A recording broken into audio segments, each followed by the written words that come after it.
मैं हूं डॉक्टर आरती, एक natural health and beauty expert और आप देख रहे हैं मेरा चैनल केयरिंग यू ऑनलाइन। आज आप सभी के साथ मैं हूं एक बहुत ही इफ़ेक्टिव होम रेमेडी लेकर, एक बहुत ही कॉमन स्किन प्रॉब्लम के लिए, जो कि है रिंग वर्म या दाद। दाद एक ऐसी समस्या है जो कि बहुत कॉमनली हम सब में पाई जाती है। हम सबको कभी ना कभी इसका सामना करना पड़ता है और यह उन शरीर के उन हिस्सों में बहुत कॉमन होती है जो कि ज़्यादातर ढके रहते हैं या जहाँ पर पसीना ज़्यादा आता है, जैसे कि हमारी जांघों का एरिया, बगलों में, अंडर आर्म्स में, या फिर जो जिनका वज़न ज़्यादा है उनको गर्दन के आसपास के एरिया में यह समस्या बहुत कॉमनली पाई जाती है। तो आज मैं आपको एक ऐसी होम रेमेडी बताने वाली हूँ इस समस्या के लिए, जो कि 100% इफ़ेक्टिव है। बहुत ज़्यादा मैं सजेस्ट करती हूँ अपने पेशेंट्स को, वो यूज़ करते हैं और इसका वो फ़ायदा भी लेते हैं। तो चलिए शुरू करते हैं इस रेमेडी को बनाना। तो सबसे पहले मैं आपको बता दूँ इंग्रेडिएंट्स, सामग्री जो मैं इसको बनाने में यूज़ कर रही हूँ, और आपको जानकर बहुत खुशी होगी कि बहुत कॉमन से इंग्रेडिएंट मैं यूज़ कर रही हूँ इसमें, और बहुत कॉमनली ये हमारे घरों में मिल जाते हैं। उनमें शामिल है सबसे पहले नीम के पत्ते। ये मैंने नीम के पत्ते सूखे हुए हैं, छाँव में सुखा कर रखे हुए हैं। आप भी ऐसा कर सकती हैं, क्योंकि नीम एक ऐसी कुदरत के द्वारा दी गई हमें एक औषधि है, एक हर्ब है, जो कि बहुत ज़्यादा इफ़ेक्टिव होती है कई सारी स्किन प्रॉब्लम और बॉडी प्रॉब्लम्स के लिए। चाहे फिर आपको बालों में हेयर मास्क की तरह इसको लगाना हो, चेहरे पर मुहासे हो रहे हों, ब्लैक हेड्स हो रहे हों और एक फेस पैक की तरह आपको लगाना हो, या फिर आपको एक्जिमा भी हो गया हो, दाद हो गई हो, कोई भी समस्या आपको स्किन रिलेटेड या हेयर रिलेटेड हो गई हो, बच्चों के सिर में जुएँ हो गए हों, तो इन सारी समस्याओं के लिए नीम बहुत बहुत इफ़ेक्टिव होती है। तो आप भी इन नीम के पत्तों को अच्छी तरह से साफ कर, धोकर और छाँव में सुखाकर किसी एयर टाइट डिब्बे में बंद करके सेव करके रख सकती हैं। तो इसी तरह से मैंने रखे हुए हैं और मैं ये ले रही हूँ नीम के पत्ते। इसके बाद जो दूसरी सामग्री है वो है तुलसी। तुलसी के पत्ते, तुलसी और नीम दोनों मिलकर एक बहुत अच्छा natural antiseptic, antibacterial, anti infective medicine बनाते हैं, और जब ये दांत पर यूज़ की जाती है तो ये बहुत जल्दी ये काम करना शुरू करती है। जो फंगल इन्फेक्शन होता है उसको धीरे धीरे कम करना, उसको बढ़ने से रोकना शुरू कर देती है। तो इसीलिए मैं यहाँ पर ये दोनों चीज़ें आपस में मिला रही हूँ, नीम और तुलसी के पत्ते। बाकी जो सामग्री मैं ले रही हूँ उसमें शामिल है चंदन। चंदन का यहाँ पर मैंने रक्त चंदन लिया हुआ है, रेड सैंडलवुड जिसे बोलते हैं इंग्लिश में। इसे मैंने एक साफ पत्थर पर घिसकर इसका पेस्ट बनाया हुआ है, ये आप देख सकते हैं। तो ये आप भी इस तरह से बना सकती हैं। यहाँ पर मैं आपको सजेस्ट करूँगी कि बजाय चंदन का पाउडर यूज़ करने के, अगर आप चंदन की लाल चंदन या बेसिकली ये दो तरह का होता है, सफ़ेद चंदन और लाल चंदन। तो अगर लाल चंदन आपको मिलता है तो सबसे अच्छा है। तो इसकी आप लकड़ी लेकर अगर इसको पत्थर पर घिस कर आप यूज़ करते हैं तो यह ज़्यादा इफ़ेक्टिव होता है, इसकी शुद्धता की गारंटी रहती है। तो मैंने ये लाल चंदन पत्थर पर घिस कर ये पेस्ट बनाया है। अब अगर हम गुणों की बात करें तो दाद में जिनको हुई है उनको अच्छी तरह से पता होगा कि जब दाद होती है तो बहुत ज़्यादा उस एरिया में जलन होती है, खुजली होती है, वो एरिया एकदम लाल हो जाता है, और बहुत ज़्यादा आप अपने आप को रोक नहीं पाते हैं उसको खुजली करने से, और आप जैसे जैसे खुजली करते हैं उसमें जलन होती जाती है। और इस रोग की सबसे बड़ी खासियत ये होती है कि आप इसको जितना खुजलाएंगे, जितना उसको हाथ लगाएंगे, ये उतनी ज़्यादा फैलती है।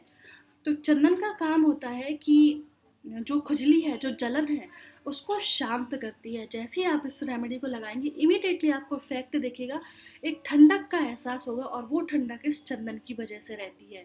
और बाकी जो खुजली है और उसको बढ़ने से रोकने का काम है वो तुलसी और ये नीम के पत्ते करते हैं। इसके बाद जो अदर इंग्रेडिएंट है जो मैं मिलाने वाली हूँ वो है एलोवेरा। ये मैंने नेचुरल एलोवेरा लिया हुआ है। तो अगर आपके घर में एलोवेरा का प्लांट है, शुद्ध एलोवेरा अगर आप यूज कर सकती हैं तो आप यूज़ करें। बाज़ार में अवेलेबल एलोवेरा जेल ना लें, वो इसलिए क्योंकि उसमें प्रिजर्वेटिव्स होते हैं और वो प्रिजर्वेटिव कई बार स्किन को इरिटेट कर सकते हैं। इसलिए अगर आपके पास एलोवेरा का प्लांट घर में है और आप शुद्ध यूज़ कर सकते हैं तभी एलोवेरा यूज़ करें, नहीं तो ना करें। ये 3 चीज़ें काफ़ी हैं। तो चलिए हम बनाना शुरू करते हैं। तो मैंने इसको बनाने के लिए 20 पत्ती ली है नीम की और 20 पत्ती ली है तुलसी की।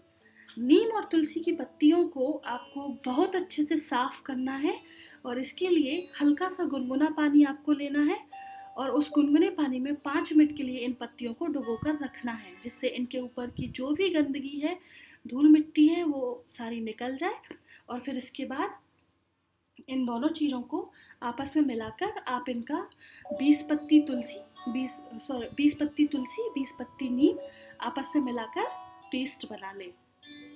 तो यहाँ पर ये मेरा पेस्ट रेडी है। मैंने ये पेस्ट बनाया, ऑलरेडी बनाकर रखा हुआ है। इसमें 20 पत्ते तुलसी और 20 पत्ते नीम के हैं। आप या तो किसी साफ जगह पर घिस कर ये पेस्ट बना सकती हैं या फिर मिक्सर ग्राइंडर में थोड़ा सा पानी मिलाकर इस पेस्ट को बना सकती हैं। अब मैं इसमें मिलाऊंगी चंदन। ये चंदन लगभग 1 चम्मच है जो कि मैं इसमें मिलाने वाली हूँ। ये देखिए 1 चम्मच ये जो चंदन है ये मैंने इसमें मिलाया। और फिर इसके बाद हम बात करें एलोवेरा की।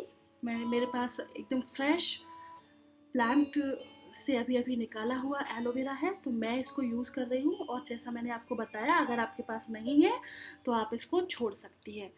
लगभग 1 चम्मच इसका रस निकाल दें इस तरह से धीरे धीरे घिसते हुए। ये देखिए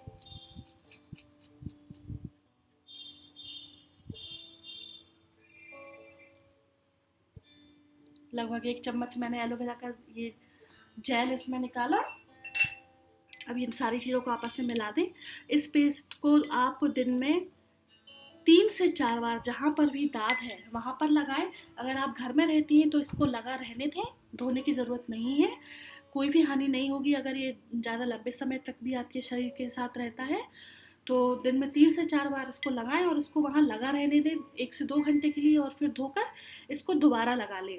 अगर आप कहीं बाहर जाते हैं तो इसको 15 से 20 मिनट या जितना ज़्यादा आप टाइम दे सकते हैं उतने टाइम के लिए लगा लें और फिर उसके बाद धोकर आप बाहर जा सकती हैं। रात को सोने से पहले इसको दाद वाली जगह पर लगा लें और फिर रात भर इसको लगा रहने दें, सुबह धो लें। अपना असर दिखाने में कम से कम 4 से 5 दिन ये मेडिसिन लेती है। तो आपको 4 से 5 दिन बाद धीरे धीरे असर दिखना शुरू होगा। लगभग 8 दिन बाद आपको फ़ायदा दिखना शुरू हो जाएगा और 10 से 15 दिन तक लगातार यूज़ करने के बाद आपकी जो दाद है वो पूरी तरह से चली जाएगी। लेकिन इसके बाद भी जिनको दाद हुई है उनको अच्छी तरह से पता होगा कि एक बार दाद जाने के बाद दोबारा वापस आ जाती है। इसलिए एक पूरी तरह से आपको ऐसा लगता है कि चली गई है, निशान हट गया है। इसके बाद भी इस मेडिसिन को आप छोड़ें नहीं, कम से कम 1 महीने तक इसको लगाते रहें। और जैसे ही इनिशियल स्टेज में भी आपको जब कभी लगता है कि ये दाद है या दाद जैसे लक्षण है, तो इस पेस्ट को बनाकर आप लगाना शुरू कर दें। तो अगर होने वाली है आपको दाद होने वाली है, इन्फेक्शन होने वाला है, तो वो वहीं के वहीं रुक जाएगा, आपको आराम मिलना शुरू हो जाएगा। तो देखा आपने कितना आसान है कि इतनी जो हम कहेंगे कि आपको प्रॉब्लम कर देने वाली या आपको आपकी स्किन को हर्ट करने वाली, क्योंकि जिनको होती है दाद उनको पता है कि कितनी तकलीफ़ होती है बॉडी को जब दाद होती है, कि खुजली जब चलती है, जलन होती है और आप अपने आप को रोक नहीं पाते हैं उसको खुजली करने से, तो बहुत तकलीफ़ दे एक स्थिति होती है दाद। लेकिन ये एक ऐसी होम रेमेडी है जो आपको उस स्थिति में बहुत फ़ायदा दिलाएगी, बहुत राहत देगी। तो इस वीडियो को अपनी फ्रेंड्स के साथ ज़रूर शेयर करें जिनको कि अगर इस तरह की कोई समस्या है तो वो इस रेमेडी से लाभ ले सके। साथ ही साथ मेरे वीडियो को लाइक करना ना भूलें और अगर आपने अभी तक मेरा चैनल सब्सक्राइब नहीं किया है तो ज़रूर करें, जिससे आगे मैं आपको जो हेल्थ टिप्स और ब्यूटी टिप्स देने वाली हूँ आप उन्हें मिस ना करें। अगली बार फिर मिलूँगी आपको एक और नई हेल्थ या ब्यूटी टिप लेकर। तब तक के लिए बाय बाय।